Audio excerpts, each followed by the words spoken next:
ਸ੍ਰੀ ਗੁਰੂ ਗੋਬਿੰਦ ਸਿੰਘ ਜੀ ਦੀ ਅਗਵਾਈ ਹੇਠ ਸਿੱਖ ਦਿਨ ਪ੍ਰਤੀ ਦਿਨ ਬਲਵਾਨ ਹੋਣ ਲੱਗੇ। ਜੰਗਲਾਂ ਵਿੱਚ ਸ਼ੇਰਾਂ ਚੀਤਿਆਂ ਦਾ ਸ਼ਿਕਾਰ ਕਰਨ ਲੱਗੇ। ਹਥਿਆਰਾਂ ਦੀ ਵਰਤੋਂ ਸਿੱਖ ਕੇ ਜ਼ੁਲਮ ਵਿਰੁੱਧ ਕੁਝ ਕਰ ਸਕਣ ਦੇ ਸਮਰੱਥ ਹੋਣ ਲੱਗੇ ਤੇ ਉੱਚੀਆਂ ਨੀਵੀਆਂ ਜ਼ਾਤਾਂ ਦਾ ਭੇਦ ਭਾਵ ਮਿਟਾ ਕੇ ਮਨੁੱਖ ਜਾਤੀ ਨੂੰ ਆਜ਼ਾਦੀ ਦਾ ਜੀਵਨ ਬਤੀਤ ਕਰਨ ਦੀ ਸਿੱਖਿਆ ਦੇਣ ਲੱਗੇ। ਇਹੀ ਕਾਰਨ ਸੀ ਕਿ ਅਨੰਦਪੁਰ ਦੇ ਗੁਆਂਢੀ ਪਹਾੜੀ ਰਾਜੇ ਜੋ ਨੀਵੀਆਂ ਜਾਤਾਂ ਵਾਲਿਆਂ ਨੂੰ ਹਮੇਸ਼ਾ ਉੱਚ ਜਾਤੀਆਂ ਦੇ ਸੇਵਾਦਾਰ ਹੀ ਸਮਝਦੇ ਸਨ, ਸਿੱਖਾਂ ਦੇ ਦੁਸ਼ਮਣ ਬਣ ਬੈਠੇ।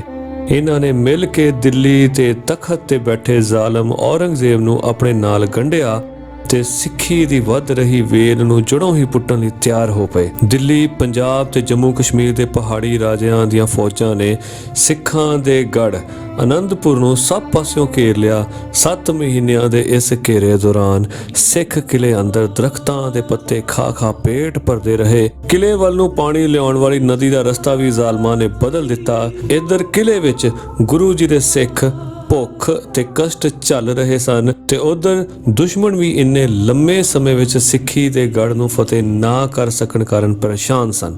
ਅੰਤ ਪਹਾੜੀ ਰਾਜਾ ਨੇ ਗਊ ਦੀਆਂ ਸੁਗੰਧਾਂ ਅਤੇ ਮੁਸਲਮਾਨ ਜਰਨੈਲਾਂ ਨੇ ਕੁਰਾਨ ਸ਼ਰੀਫ ਦੀਆਂ ਕਸਮਾਂ ਖਾਧੀਆਂ ਅਤੇ ਲਿਖਤੀ ਰੂਪ ਵਿੱਚ ਗੁਰੂ ਜੀ ਨੂੰ ਇਹ ਕਹਿ ਭੇਜਿਆ ਕਿ ਜੇ ਤੁਸੀਂ ਅਨੰਦਪੁਰ ਤੋਂ ਚਲੇ ਜਾਵੋ ਤਾਂ ਅਸੀਂ ਤੁਹਾਡੇ ਤੇ ਹਮਲਾ ਨਹੀਂ ਕਰਾਂਗੇ ਤੇ ਵਾਪਸ ਘਰਾਂ ਨੂੰ ਪਰਤ ਜਾਵਾਂਗੇ। ਕਿਲੇ ਅੰਦਰਲੇ ਹਾਲਾਤ ਨੂੰ ਮੁੱਖ ਰੱਖ ਕੇ ਗੁਰੂ ਸਾਹਿਬ ਨੇ ਅਨੰਦਪੁਰ ਨੂੰ ਛੱਡ ਜਾਣ ਦਾ ਫੈਸਲਾ ਕੀਤਾ ਤੇ 20 ਤੇ 21 ਦਸੰਬਰ ਸਨ 1704 ਦੀ ਵਿਚਲੀ ਰਾਤ ਨੂੰ ਪਰਿਵਾਰ ਤੇ ਸਿੱਖਾਂ ਸਣੇ ਕਿਲੇ ਤੋਂ ਬਾਹਰ ਨਿਕਲ ਕੇ ਕੀਰਤਪੁਰ ਵੱਲ ਨੂੰ ਤੁਰ ਪਏ। ਸਰਸਾ ਨਦੀ ਤੋਂ ਹਾਲਾਂ ਉਰੇ ਹੀ ਸਨ ਕਿ ਦੁਸ਼ਮਣ ਨੇ ਖਾਧੀਆਂ ਸੁਗੰਧਾਂ ਤੇ ਕਸਮਾਂ ਨੂੰ ਛਿੱਕੇ ਟੰਗ ਸਿੱਖਾਂ ਦੇ ਵਹੀਰ ਤੇ ਹਮਲਾ ਕਰ ਦਿੱਤਾ। ਸਾਹਿਬਜ਼ਾਦਾ ਅਜੀਤ ਸਿੰਘ ਜੀ ਦੀ ਅਗਵਾਈ ਹੇਠ ਕੁਝ ਸਿੰਘਾਂ ਨੇ ਦੁਸ਼ਮਣਾਂ ਨੂੰ ਰੋਕੀ ਰੱਖਿਆ ਤੇ ਬਾਕੀ ਦੇ ਸਾਰੇ ਸਰਸਾ ਨਦੀ ਪਾਰ ਕਰਨ ਲੱਗੇ।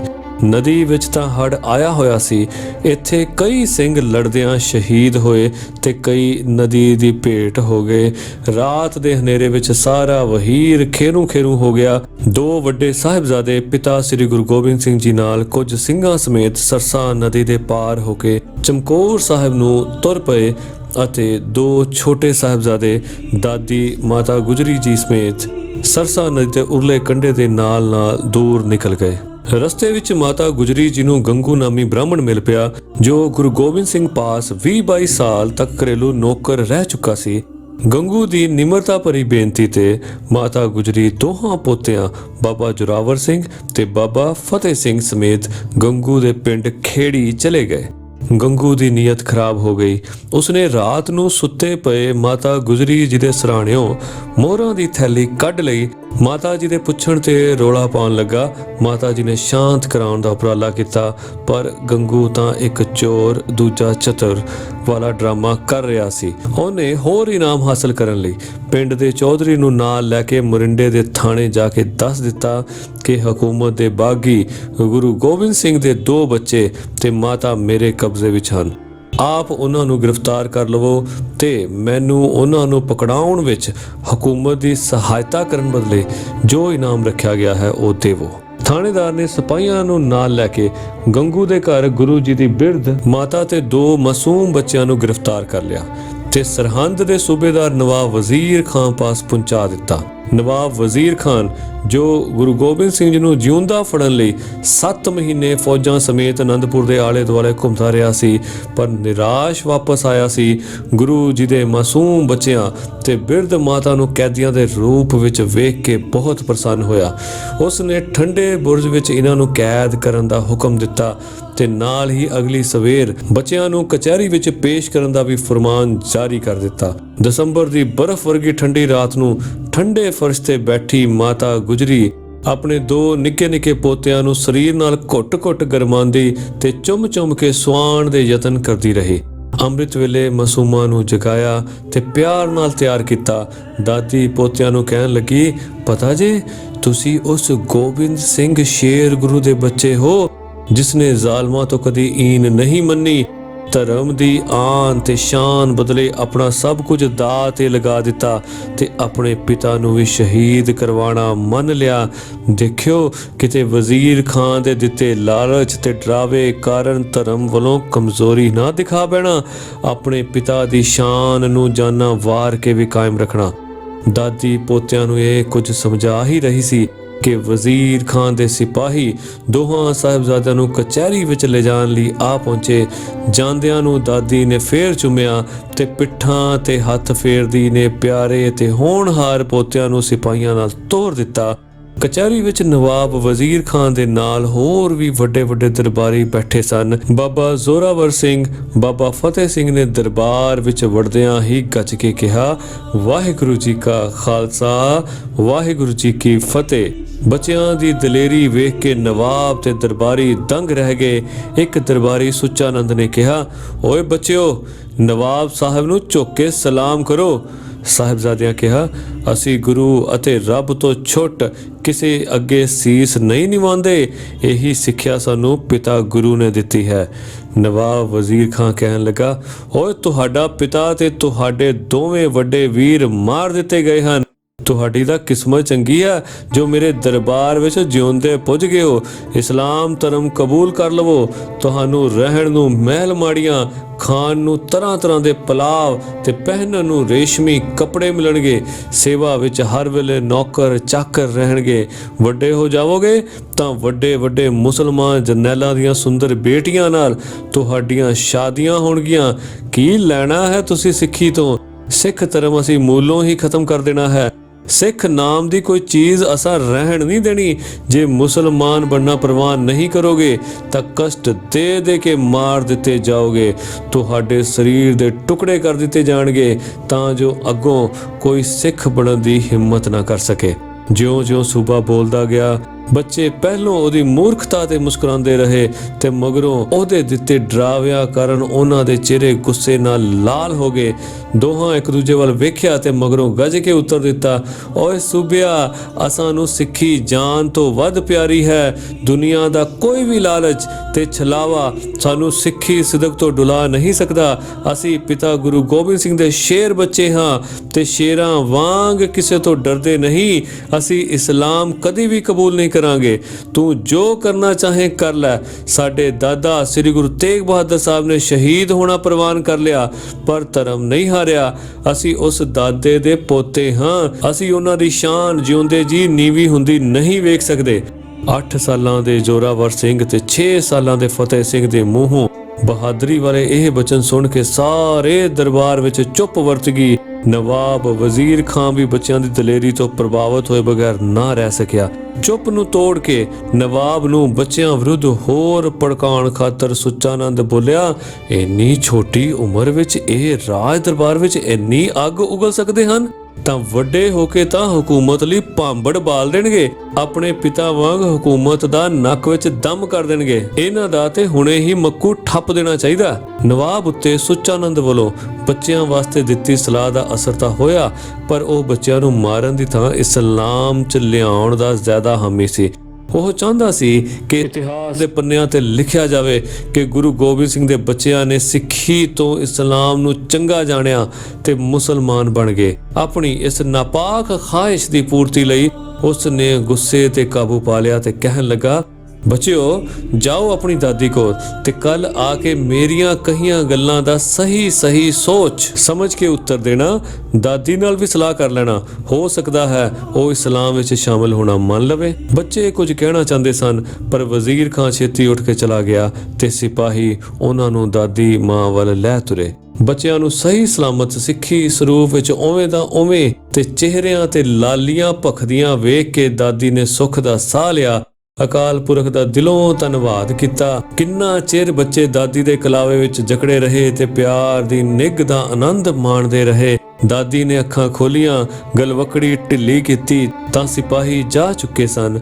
ਹੁਣ ਮਾਤਾ ਗੁਜਰੀ ਪੋਤਿਆਂ ਤੋਂ ਲੱਗੀ ਹੌਲੀ ਕਚਹਿਰੀ ਵਿੱਚ ਹੋਈ ਗੱਲਬਾਤ ਪੁੱਛਣ ਤੇ ਬੱਚੇ ਦੱਸਦੇ ਰਹੇ ਹੂ ਬਹੂ ਕਚਹਿਰੀ ਵਿੱਚ ਹੋਏ ਸੂਬੇ ਨਾਲ ਪ੍ਰੇਸ਼ਨ ਉੱਤਰ। ਉਹਨਾਂ ਸੁੱਚਾ ਆਨੰਦ ਵੱਲੋਂ ਬਲਦੀ ਤੇ ਤੇਲ ਪਾਉਣ ਬਾਰੇ ਵੀ ਦਾਦੀ ਨੂੰ ਦੱਸਿਆ। ਦਾਦੀ ਕਿਹਾ, ਸ਼ਾਬਾਸ਼ ਬੱਚਿਓ, ਅੱਜ ਤੁਸੀਂ ਆਪਣੇ ਪਿਤਾ ਅਤੇ ਦਾਦਾ ਜੀ ਦੀ ਸ਼ਾਨ ਨੂੰ ਕਾਇਮ ਰੱਖਿਆ ਹੈ। ਕੱਲ ਫੇਰ ਤੁਹਾਨੂੰ ਕਚਹਿਰੀ ਵਿੱਚ ਅੱਜ ਤੋਂ ਵੀ ਵਧੇਰੇ ਲਾਲਚ ਤੇ ਡਰਾਵੇ ਦਿੱਤੇ ਜਾਣਗੇ। ਵੇਖਣਾ, ਅੱਜ ਦੀ ਤਰ੍ਹਾਂ ਧਰਮ ਨੂੰ ਜਾਨਾਂ ਤੋਂ ਵੱਧ ਪਿਆਰਾ ਸਮਝਣਾ ਤੇ ਇਵੇਂ ਹੀ ਦ੍ਰਿੜ ਰਹਿਣਾ। ਜੇ ਕਸ਼ਟ ਦੇਣ ਤਾਂ ਅਕਾਲ ਪੁਰਖ ਦਾ ਧਿਆਨ ਕਰਦੇ ਹੋਏ ਸ੍ਰੀ ਗੁਰੂ ਤੇਗ ਬਹਾਦਰ ਸਾਹਿਬ ਤੇ ਸ੍ਰੀ ਗੁਰੂ ਅਰਜਨ ਸਾਹਿਬ ਦੇ ਸ਼ਹੀਦੀ ਸਾਕਿਆਂ ਨੂੰ ਅੱਖਾਂ ਸਾਹਮਣੇ ਲਿਆਉਣ ਦਾ ਯਤਨ ਕਰਨਾ। ਭਾਈ ਮਤੀ ਦਾਸ ਤੇ ਭਾਈ ਦਿਆਲਾ ਨੇ ਵੀ ਗੁਰੂ ਚਰਨਾਂ ਦਾ ਧਿਆਨ ਧਰਦੇ ਹੋਏ ਹੱਸ ਤਨ ਚਿਰਵਾ ਲਿਆ ਤੇ ਪਾਣੀ ਵਿੱਚ ਉਬਲਵਾ ਲਿਆ ਸੀ। ਤੁਹਾਡੇ ਪਿੱਛੋਂ ਮੈਂ ਵੀ ਤੁਹਾਡੇ ਸਿੱਖੀ ਸਿਦਕ ਦੀ ਕਾਇਮੀ ਲਈ ਗੁਰੂ ਚਰਨਾਂ ਵਿੱਚ ਤੇ ਅਕਾਲ ਪੁਰਖ ਅੱਗੇ ਸਿਮਰਨ ਵਿੱਚ ਜੁੜ ਕੇ ਅਰਦਾਸ ਕਰਦੀ ਰਹਿੰਦੀ ਹਾਂ। ਇਹ ਕਹਿੰਦੀ ਦਾਦੀ ਮਾਂ ਬੱਚਿਆਂ ਨੂੰ ਗਲ ਵਖੜੀ ਵਿੱਚ ਲੈ ਕੇ ਸੌਂ ਗਈ। ਅਗਲੇ ਦਿਨ ਵੀ ਕਚਹਿਰੀ ਵਿੱਚ ਪਹਿਲਾਂ ਵਾਂਗੂ ਹੀ ਸਭ ਕੁਝ ਹੋਇਆ। ਹੋਰ ਵੀ ਵਧੇਰੇ ਲਾਲਚ ਦਿੱਤੇ ਗਏ, ਹੋਰ ਵੀ ਡਰਾਇਆ ਧਮਕਾਇਆ ਗਿਆ, ਪਰ ਬੱਚੇ ਧਰਮ ਤੋਂ ਨਾ ਡੋਲੇ। ਵਾਪਸ ਆ ਕੇ ਬੱਚਿਆਂ ਨੇ ਫੇਰ ਸਭ ਕੁਝ ਦਾਦੀ ਜੀ ਨੂੰ ਦੱਸਿਆ। ਤੀਜੇ ਦਿਨ ਕਚਹਿਰੀ ਵੱਲ ਭੇਜਣ ਲੱਗਿਆ ਦਾਦੀ ਮਾਂ ਦੀਆਂ ਅੱਖਾਂ ਅੱਗੇ ਹੋਣ ਵਾਲੇ ਸਾਕੇ ਦੀ ਤਸਵੀਰ ਬਣਦੀ ਜਾ ਰਹੀ ਸੀ। ਦਾਦੀ ਮਾਂ ਨੂੰ ਨਿਸ਼ਚਾ ਸੀ ਕਿ ਅੱਜ ਦਾ ਵਿਛੋੜਾ ਬੱਚਿਆਂ ਤੋਂ ਸਦਾ ਲਈ ਵਿਛੋੜਾ ਬਣ ਜਾਣਾ ਹੈ, ਪਰ ਤਸੱਲੀ ਸੀ ਮਾਤਾ ਗੁਜਰੀ ਨੂੰ ਕਿ ਮੇਰੇ ਮਾਸੂਮ ਪੋਤੇ ਅੱਜ ਜਾਨਾਂ ਵਾਰ ਕੇ ਵੀ ਆਪਣੇ ਧਰਮ ਦੀ ਰਾਖੀ ਕਰਨਗੇ। ਮਾਸੂਮ ਬੱਚਿਆਂ ਨੂੰ ਰੱਜ ਕੇ ਗਲਵਕੜੀ ਵਿੱਚ ਕੁੱਟਿਆ, ਮੱਥੇ ਚੁੰਮੇ, ਪਿੱਠਾਂ ਥਪਥਪਾਈਆਂ ਤੇ ਤੋਰ ਦਿੱਤੇ ਬਾਵਰਦੀ ਸਿਪਾਹੀਆਂ ਨਾਲ ਹੋਣੀ ਨਾਲ ਸਿੱਝਣ ਲਈ। ਦਾਦੀ ਮਾਂ ਟਿਕੀ ਬਣ ਕੇ ਉਦੋਂ ਤੱਕ ਸੁੰਦਰ ਬੱਚਿਆਂ ਵੱਲ ਵੇਖਦੀ ਰਹੀ ਜਦ ਤੱਕ ਬੱਚੇ ਅੱਖੋਂ ਓਲੇ ਨਾ ਹੋ ਗਏ। ਮਾਤਾ ਗੁਜਰੀ ਪੋਤਿਆਂ ਨੂੰ ਸਿਪਾਹੀਆਂ ਨਾਲ ਤੋਰ ਕੇ ਵਾਪਸ ਠੰਡੇ ਬੁਰਜ ਵਿੱਚ ਗੁਰੂ ਚਰਨਾਂ ਦਾ ਧਿਆਨ ਧਰ ਕੇ ਲੱਗੀ ਵਾਹਿਗੁਰੂ ਦੇ ਦਰ ਤੇ ਜੋਦੜੀਆਂ ਕਰਨ। ਹੇ ਅਕਾਲ ਪੁਰਖ, ਬੱਚਿਆਂ ਦੇ ਸਿੱਖੀ ਸਿਦਕ ਨੂੰ ਕਾਇਮ ਰੱਖਣ ਵਿੱਚ ਸਹਾਈ ਹੋਵੀਂ। ਦਾਤਾ ਹੌਸਲਾ ਤੇ ਸ਼ਕਤੀ ਦੇਵੀਂ ਇਹਨਾਂ ਮਾਸੂਮ ਗੁਰੂ ਪੁੱਤਰਾਂ ਨੂੰ, ਤਾਂ ਜੋ ਇਹ ਕਸ਼ਟਾਂ ਦਾ ਸਾਹਮਣਾ ਦਲੇਰੀ ਨਾਲ ਕਰ ਸਕਣ। ਉਧਰ ਕਚਹਿਰੀ ਵਿੱਚ ਲਾਲਚ ਡਰਾਵੇ ਦੇਣ ਮਗਰੋਂ ਵਜ਼ੀਰ ਖਾਨ ਨੇ ਵੇਖਿਆ ਕਿ ਬੱਚੇ ਆਪਣੇ ਨਿਸ਼ਚੇ ਤੇ ਅਟਲ ਹਨ ਤੇ ਉਸਨੇ ਪੁੱਛਿਆ, ਭਲਾ ਬੱਚਿਓ, ਜੇ ਮੈਂ ਤੁਹਾਨੂੰ ਛੱਡ ਦੇਵਾਂ, ਆਜ਼ਾਦ ਕਰ ਦੇਵਾਂ ਆਪਣੀ ਕੈਦ ਤੋਂ, ਤੁਸੀਂ ਕੀ ਕਰੋਗੇ, ਕਿੱਥੇ ਜਾਵੋਗੇ? ਬੱਚਿਆਂ ਦਾ ਉੱਤਰ ਸੀ, ਅਸੀਂ ਵੱਡੇ ਹੋ ਕੇ ਸਿੱਖਾਂ ਨੂੰ ਇਕੱਠਿਆਂ ਕਰਕੇ ਆਪਣੇ ਪਿਤਾ ਜੀ ਵਾਂਗੂ ਜ਼ੁਲਮੀ ਰਾਜ ਦੇ ਖਾਤਮੇ ਲਈ ਲੜਾਂਗੇ ਤੇ ਤਦ ਤੱਕ ਲੜਦੇ ਰਹਾਂਗੇ ਜਦ ਤੱਕ ਜ਼ਾਲਮਾਂ ਦਾ ਖਾਤਮਾ ਨਹੀਂ ਕਰ ਲੈਂਦੇ ਜਾਂ ਖੁਦ ਸ਼ਹੀਦ ਨਹੀਂ ਹੋ ਜਾਂਦੇ। ਅਸੀਂ ਆਪਣੇ ਧਰਮ ਦਾ ਲੜ ਕਦੀ ਵੀ ਨਹੀਂ ਛੱਡਣਾ। ਤੁਸੀਂ ਜੋ ਵੀ ਜ਼ੁਲਮ ਕਰਨਾ ਚਾਹੋ ਕਰੋ, ਸਾਨੂੰ ਧਰਮ ਤੋਂ ਤੁਸੀਂ ਡੁਲਾ ਨਹੀਂ ਸਕਦੇ। ਨਵਾਬ ਨੇ ਕਾਜ਼ੀ ਵੱਲ ਵੇਖਿਆ। ਕਾਜ਼ੀ ਨੇ ਕਿਹਾ ਕਿ ਇਹਨਾਂ ਬੱਚਿਆਂ ਨੂੰ ਜਿਉਂਦੇ ਦੀਵਾਰ ਵਿੱਚ ਚਿਣ ਕੇ ਕਤਲ ਕਰਵਾ ਦਿੱਤਾ ਜਾਵੇ। ਮੈਂ ਇਸਲਾਮੀ ਸ਼ਰਅ ਅਨੁਸਾਰ ਇਹੀ ਸਜ਼ਾ ਇਹਨਾਂ ਲਈ ਨਿਸ਼ਚਿਤ ਕਰਦਾ ਹਾਂ। ਕਚਹਿਰੀ ਵਿੱਚ ਬੈਠੇ ਮਲੇਰਕੋਟਲੇ ਦੇ ਨਵਾਬ ਸ਼ੇਰ ਮੁਹੰਮਦ ਖਾਨ ਨੇ ਆਖਿਆ, ਨਵਾਬ ਸਾਹਿਬ, ਇਹਨਾਂ ਬੱਚਿਆਂ ਨੇ ਕੋਈ ਕਸੂਰ ਨਹੀਂ ਕੀਤਾ। ਇਹਨਾਂ ਦੇ ਪਿਤਾ ਦੇ ਕਸੂਰ ਦੀ ਸਜ਼ਾ ਇਹਨਾਂ ਨੂੰ ਨਹੀਂ ਮਿਲਣੀ ਚਾਹੀਦੀ। ਇਸਲਾਮ ਦੀ ਸ਼ਰਅ ਅਨੁਸਾਰ ਸਜ਼ਾ ਕਸੂਰਵਾਰ ਨੂੰ ਮਿਲਣੀ ਚਾਹੀਦੀ ਹੈ, ਦੂਜਿਆਂ ਨੂੰ ਨਹੀਂ। ਕਾਜ਼ੀ ਬੋਲਿਆ, ਸ਼ੇਰ ਮੁਹੰਮਦ, ਇਸਲਾਮੀ ਸ਼ਰਅ ਨੂੰ ਮੈਂ ਤੇਥੋਂ ਵੱਧ ਜਾਣਦਾ ਹਾਂ। ਮੈਂ ਸ਼ਰਅ ਅਨੁਸਾਰ ਹੀ ਸਜ਼ਾ ਸੁਣਾਈ ਹੈ। ਸੁੱਚਾਨੰਦ ਬੋਲਿਆ, ਨਵਾਬ ਸਾਹਿਬ, ਸੱਪ ਦੇ ਬੱਚਿਆਂ ਦਾ ਸਿਰ ਛੋਟੇ ਹੁੰਦਿਆਂ ਹੀ ਫੇਰ ਦੇਣਾ ਚਾਹੀਦਾ ਹੈ, ਨਹੀਂ ਤਾਂ ਵੱਡੇ ਹੋ ਕੇ ਦੁੱਖ ਦਿੰਦੇ ਹਨ।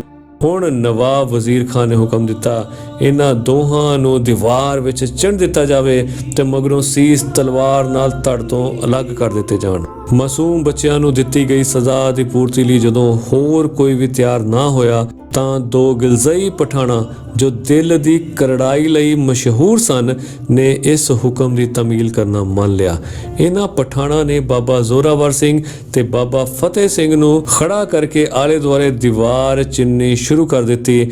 ਬੱਚਿਆਂ ਆਪਣਾ ਧਿਆਨ ਗੁਰੂ ਚਰਨਾਂ ਨਾਲ ਜੋੜਿਆ ਤੇ ਬਾਣੀ ਪੜ੍ਹਦੇ ਅਕਾਲ ਪੁਰਖ ਦੇ ਧਿਆਨ ਵਿੱਚ ਜੁੜ ਗਏ। ਦੀਵਾਰ ਉੱਚੀ ਹੁੰਦੀ ਗਈ, ਬੱਚੇ ਚੜ੍ਹਦੀ ਕਲਾ ਵਿੱਚ ਰਹੇ। ਕੋਲ ਖਲੋਤਾ ਕਾਜ਼ੀ ਹੱਥ ਵਿੱਚ ਕੁਰਾਨ ਸ਼ਰੀਫ ਫੜੀ ਹਾਲਾਂ ਵੀ ਇਹ ਕਹਿ ਰਿਹਾ ਸੀ, ਮੁਸਲਮਾਨ ਹੋ ਜਾਵੋ, ਛੱਡ ਦਿੱਤੇ ਜਾਵੋਗੇ। ਬੱਚੇ ਜੁੜੇ ਹੋਏ ਸਨ ਗੁਰੂ ਚਰਨਾਂ ਵਿੱਚ। ਦੀਵਾਰ ਬਾਬਾ ਫਤਿਹ ਸਿੰਘ ਜੀ ਦੇ ਗਲੇ ਤੱਕ ਪਹੁੰਚ ਗਈ। ਸਾਹਿਬਜ਼ਾਦੇ ਬੇਹੋਸ਼ ਹੋ ਗਏ ਅਤੇ ਦੀਵਾਰ ਡਿੱਗ ਪਈ। ਉਹਨਾਂ ਨੂੰ ਹੋਸ਼ ਵਿੱਚ ਲਿਆਂਦਾ ਗਿਆ। ਅਗਲੇ ਦਿਨ ਜਲਾਦਾਂ ਨੇ ਗੋਡੇ ਥੱਲੇ ਦੇ ਕੇ ਦੋਹਾਂ ਨੂੰ ਛੁਰੇ ਮਾਰ ਕੇ ਸ਼ਹੀਦ ਕਰ ਦਿੱਤਾ। ਦਸ਼ਮੇਸ਼ ਪਿਤਾ ਸ੍ਰੀ ਗੁਰੂ ਗੋਬਿੰਦ ਸਿੰਘ ਜੀ ਦੇ ਦੁਲਾਰੇ ਸ਼ਹੀਦੀ ਪਾ ਗਏ, ਪਰ ਦਲੇਰ ਬੱਚਿਆਂ ਨੂੰ ਹਕੂਮਤ ਦੁਆਰਾ ਦਿੱਤੇ ਡਰਾਵੇ ਤੇ ਲਾਲਚ ਧਰਮ ਤੋਂ ਡੇਗ ਨਾ ਸਕੇ। ਮਾਤਾ ਗੁਜਰੀ ਜੀ ਨੂੰ ਬੁਰਜ ਤੋਂ ਡੇਗ ਕੇ ਸ਼ਹੀਦ ਕਰ ਦਿੱਤਾ ਗਿਆ। ਛੋਟੇ ਸਾਹਿਬਜ਼ਾਦਿਆਂ ਦੀ ਸ਼ਹੀਦੀ ਅੱਜ ਵੀ ਸਾਨੂੰ ਚੇਤਾਵਨੀ ਦਿੰਦੀ ਹੈ। ਵੇਖਣਾ ਸਿੱਖ ਬੱਚਿਓ, ਧਰਮ ਦਾ ਸੌਦਾ ਨਾ ਕਰਨਾ। ਸਿੱਖੀ ਅਮੋਲਕ ਵਸਤੂ ਹੈ। ਦੁਨੀਆ ਦੇ ਵੱਡੇ ਤੋਂ ਵੱਡੇ ਲੋਭ ਲਾਲਚ ਸਿੱਖ ਬੱਚਿਆਂ ਨੂੰ ਧਰਮ ਪਰਿਵਰਤਨ ਲਈ ਪ੍ਰੇਰ ਨਹੀਂ ਸਕਦੇ। ਜੇ ਕਦੇ ਸਿੱਖ ਬੱਚੇ ਗੁਰਬਾਣੀ ਤੇ ਆਪਣੀ ਸੁਨਹਿਰੀ ਇਤਿਹਾਸ ਤੋਂ ਵਾਕਿਫ ਹੋ ਕੇ ਖੰਡੇ ਦਾ ਅੰਮ੍ਰਿਤ ਛਕ ਕੇ ਗੁਰੂ ਚਰਨਾਂ ਵਾਲੇ ਬਣ ਚੁੱਕੇ ਹੋਣ।